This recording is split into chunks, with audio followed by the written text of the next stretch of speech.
Shalom, sahabat Kristus dimanapun Anda berada. Kiranya anugerah Tuhan menyertai kita sekalian. Saat ini kita berada di Minggu Sengsara Tuhan Yesus yang ketiga.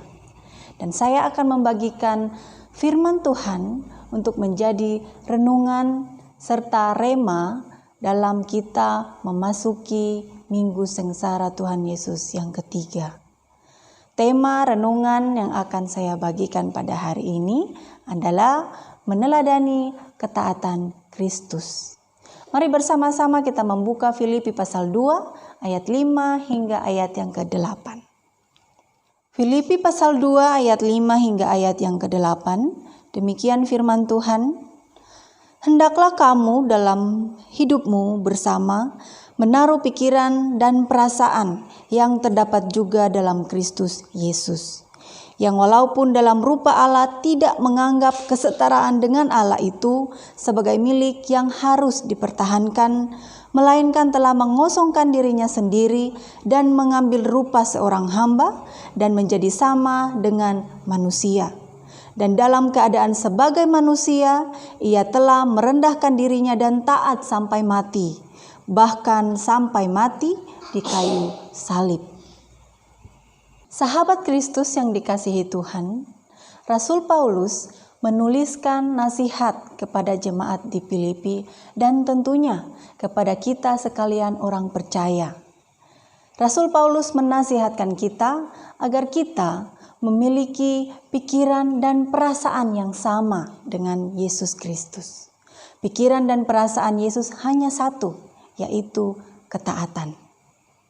Sahabat Kristus, berdasarkan Filipi pasal 2 ayat 5 hingga ayat yang ke-8, kita akan belajar dua teladan dari ketaatan Yesus. Teladan pertama adalah tunduk pada otoritas Bapa. Dalam ayat yang ke-7, Rasul Paulus menuliskan istilah mengosongkan diri. Sahabat Kristus, sebagai orang percaya tentu kita mengenal bahwa Yesus adalah Allah. Namun bagi Yesus, dia menyerahkan segala sesuatu yang dimilikinya, segala sesuatu yang dihargainya dan haknya kepada Bapa dan mengambil rupa sebagai seorang hamba. Dan hamba yang baik adalah hamba yang taat kepada Tuhannya. Yesus telah tunduk pada otoritas Bapa. Teladan yang kedua adalah bersikap altruisme. Altruisme adalah sikap mementingkan orang lain dibandingkan dirinya sendiri. Dan Tuhan Yesus melakukan ini. Kita ingat kembali malam sebelum Tuhan Yesus disalibkan. Di Taman Getsemani ia berdoa kepada Bapa. Ya Bapa, sekiranya mungkin cawan ini lalu daripadaku. Ini membuktikan bahwa Tuhan Yesus sebagai manusia mengalami tekanan yang amat sangat. Ia mengalami stres dan dia mengalami kegelisahan di dalam hatinya. Sebagai Allah, Tuhan Yesus bisa saja memerintahkan malaikatnya untuk datang dan menolong dia. Tetapi ini yang Yesus katakan. Biarlah kehendakmu yang terjadi. Karena Yesus tahu bahwa tujuannya adalah untuk menebus dosa saya dan sahabat Kristus sekalian. Yesus tidak mengasihi dirinya sendiri, tetapi ia mengasihi saya dan sahabat Kristus sekalian.